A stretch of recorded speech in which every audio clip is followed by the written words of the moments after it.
That's the thing about like me just being able, stay here and stuff like that. Being able to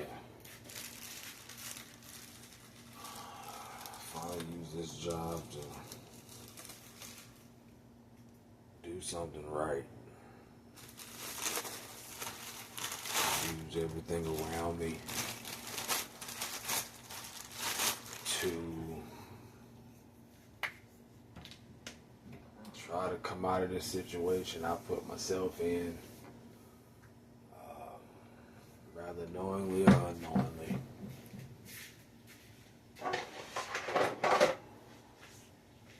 The benefit of having a hot cooked meal, the benefit of showering when I want, don't have to get on a bus to do it, shit, just the not having to ride a bus. Excuse me, not having to ride a bus, being able to put my change in a drawer or in a jar, and see what that does. Being in the air condition when it's hot. I told my dad, hey, when he offered me the invitation to come home, anybody would have took that. Anybody, I don't care who you are, their first thing would have been to say, all right, yeah, I'll come back and live. I don't want to live outside no more. But when he told me, I cried just a little bit, because I had already knew that in my heart. Like, dude, you should have been offered this. I'm not telling nobody what to do with their money. But me personally, even if I had a friend that needed this kind of help, I would have done it. That's why when I've talked about my cousin Denzel, I think there's all of probably one time, and Cash App keeps up with how much people have sent you. He didn't send me up to, I think, $1,200, not including me paying him back and stuff like that every time he has, or if he's told me, bro, don't even worry about it. And it created just a feeling inside of me of already having shame and stuff to have to do that. But even the guy, I've shared so much with people during my homeless stint. I've shared a lot of personality traits, character traits with a few of these people, as frugal with their money that they've been, and helping me get back on my feet and stuff like this. And them, because I'm like that. If I help you out, man, don't worry about it. It'll make me feel good to actually see the money I've given you benefit you in some way. It's a thing how they say, you give a homeless person money for food, they're not gonna go buy food. They're gonna go buy drugs. They'll worry about eating later.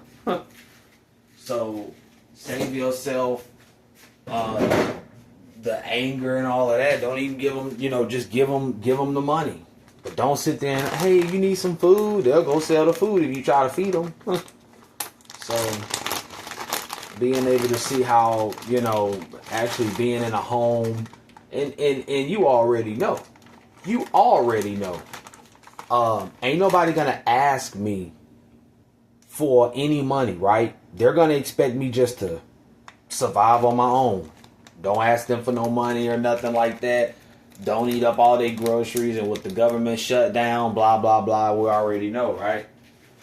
Every now and again, if I can afford to, I'm going to pay my way. And I already know, Gabby's not going to want to take it. But my brother be like, shit, I appreciate that little $50, bro. I appreciate that little $100, bro.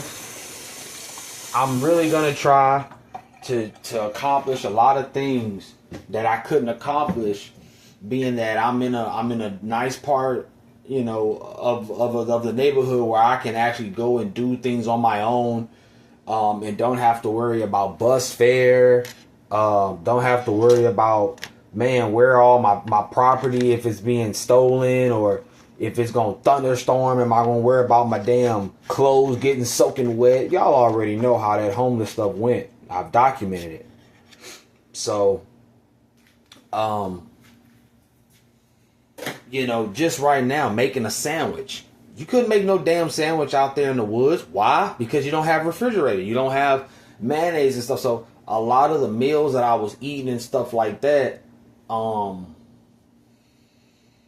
you know, everything had to be either cooked, you know, by me on my burner. And it was just, it was times where I could, you know, I was conservative and actually, I actually enjoyed cooking for myself using my burner. But, you know, everybody wants, you know, I would normally go get, if I had, you know, my you know, money from my job or something like that, I would go and get, you know, the same thing from Subway, a tuna fish sandwich, you know, basically $7 worth of stuff. Again, I've documented all of this. And, you know, using this opportunity to actually make something of myself when it comes to monetary value. That's very important that I say that, monetary value. Because by all means, in here, that's already working on itself, and I'm far more along than most people I run into. But and you know, I that this whole thing came to mind because of you know, I'm come tomorrow, then I'll be 4 days away from receiving my first paycheck, and by them putting me in the hole, you know, it's gonna be a pretty decent paycheck. So that's why it all came to mind of like, okay, bro, you got 1,000 things you know you need to take care of, you know. So let's just try to slow down. Let's try to use this opportunity of living indoors. Let's try to use this opportunity to actually gain some type of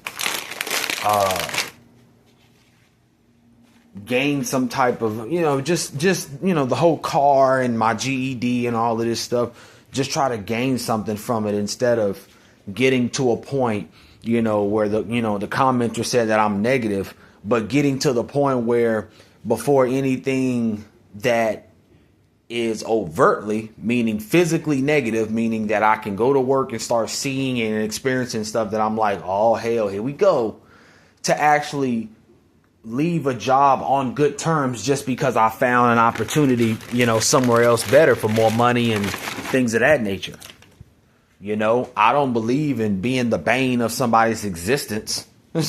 Trust me, I just like now, my brother he's always had the ability to make you feel bad about certain things, as the, you know, a big brother typically does over his younger siblings, where he, you know, I asked him, and we were supposed to go to my parents' house, the short where I made when we were walking down to the river. We were supposed to go see my parents then, but they were doing their, you know, they was doing that in church till like 5 o'clock in the afternoon type shit.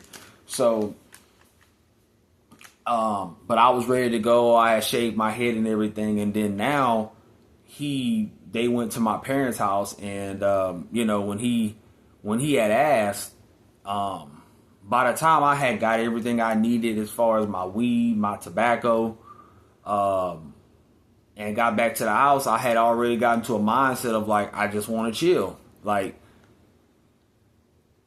I'm very unpredictable, and, but I do follow my heart and what I think is right for me.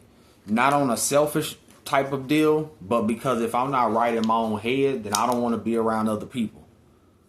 Because I don't, you know, it is, you know, it's a thing, you know, it's a whole thing with me. And, you know, my brother just kind of was like, all right. I was like, yeah, I'm just chilling, bro. I'm you know, just, y'all can go without me, bro. I'm just chilling. You know what I'm saying? So, you know, with that,